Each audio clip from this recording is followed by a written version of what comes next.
No, I do not understand.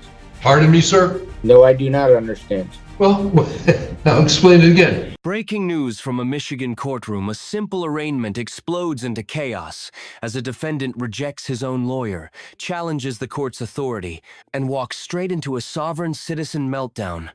What should have been routine suddenly becomes a legal warning sign. All right. Good morning. I'm Judge Chungan. We are here on People of the City of Taylor versus Randall Crane. Good morning. I see Mr. Crane up on screen. Sir, I believe you are muted. If you could unmute, please. There we go. Good morning, sir. Would you state your name, please? My name is Randall Timothy Crane. Good morning, Mr. Crane. And on behalf of defendant, today we have, please. James Kazicki. I'm the House counsel. I spoke with Mr. Crane. We had a breakdown in communications. I don't believe I can go forward representing him. We do not, support the same theory of law. Mr. Crane, sir, you do have the right to have a court-appointed attorney. Do you wish to have a court-appointed attorney, or are you going to represent yourself at this time? You could change your mind later on, but at this stage, sir, are you representing yourself? Sir, me and the House counsel do not agree on a bunch of things. I understand that. My question is, all you're here for today is I'm going to actually give you the formal arraignment and conduct a pretrial. All I'm wondering, sir, is are you going to represent yourself at this limited proceeding? That's all, sir. I would like to have a assistance. Okay, all right, but at this time, we do not have other counsel. But what I am going to do is what we call an arraignment. All arraignment, sir, is just a formal reading of the charges that are lodged against you. That's all it is, and I explained that the rights that you have. Well, I understand my rights. Hold on just a minute, please. Hold on just a minute. I want to make sure I have the complete file.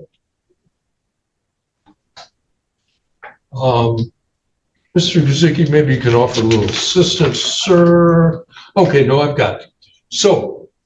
This is where the case turns serious. The defense attorney withdraws, openly stating he does not support the defendant's theory of law.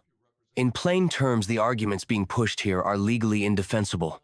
This is a classic sovereign citizen move. Reject real counsel, reject real law, and isolate yourself inside the courtroom. For the record, Mr. Crane, you're here for an arraignment. As I explained, sir, arraignment is that initial stage of the criminal proceedings, or simply put, you're advised of the charges that are now formally lodged against you. I'm going to advise you of the rights that you have. You'll plead, after I'm done with that, then you plead guilty or not guilty.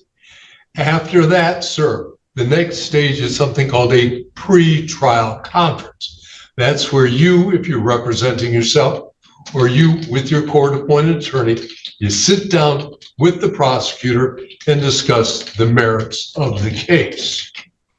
Okay, sir. So in this matter, you are charged on the complaint of Taylor PD Officer Schillenberg, who states that on March 26th, while in the city of Taylor, that you obstructed the officer from performing his lawful duties, specifically with respect to the stop on where he claims he observed you operating electronic device. Now, a misdemeanor charge in the state of Michigan.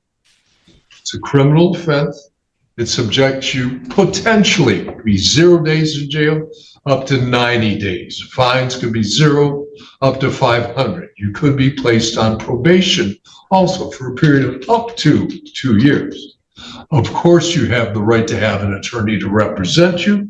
If you can't afford one, one could be appointed.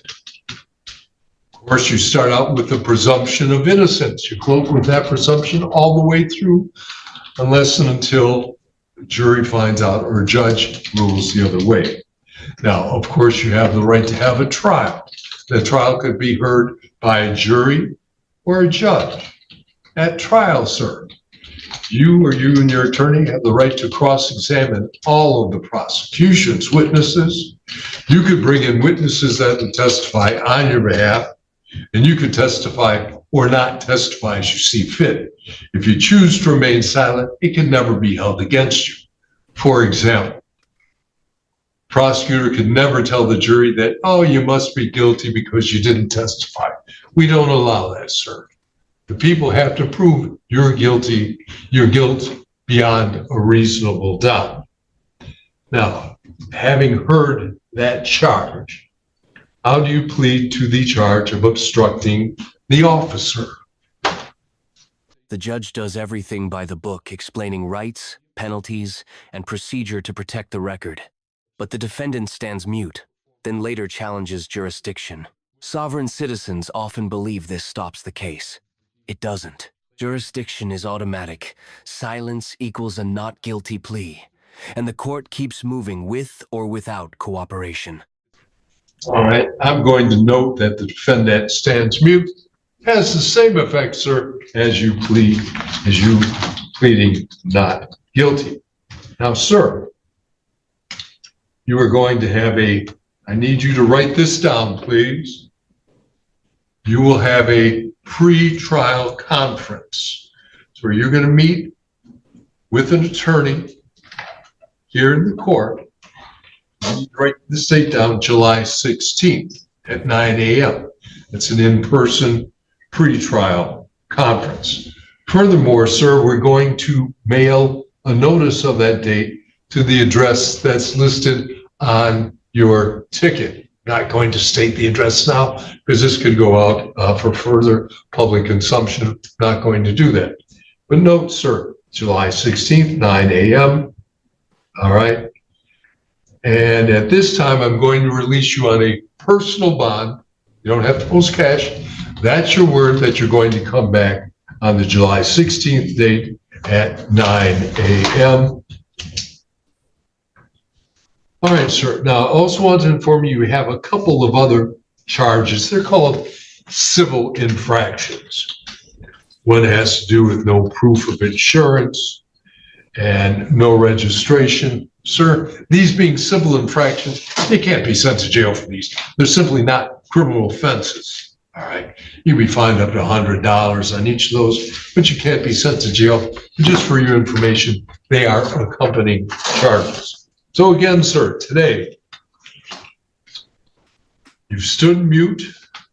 I'm going to note you're requesting appointed counsel. I'm also noting for the record, you had spoken with Mr. Kazicki, and he's not able to represent you any further. And lastly, again, you're on a personal bond. That's your word that you're going to come back on that July 16th date. Understood, sir? No, I do not understand. Pardon me, sir? No, I do not understand.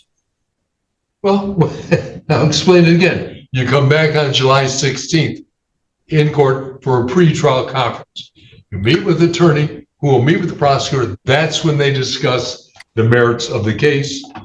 And right now, I've released you on a personal bond. You don't have to come to the courthouse and post any money. It's your word that you're coming back on that date. I've notified you here on the record of the court date, and further, you'll be mailed a notice. Yes, Your Honor, I understand that part, but what I don't understand is I don't understand the jurisdiction that the court has over me. Sir, you're going to be able to discuss that at a later date. This was just to advise you of the charges formally lodged. Well, I would also like to advise the court that every day that I am in court, I require $1,400, and I will be charging the court $1,400 for my time. Sir, you can do as you see fit on that count. I'm just apprising you of your court dates. And with that, you're free to leave the meeting, sir. Thank you. Then comes the moment that destroys credibility. The defendant demands $1,400 per day from the court, claiming the system owes him for being there. That argument has no legal power, no contract, and no effect. The judge remains composed, releases him on bond, and the case moves forward. This is the reality. Sovereign citizen tactics don't beat the system, they expose the person using them.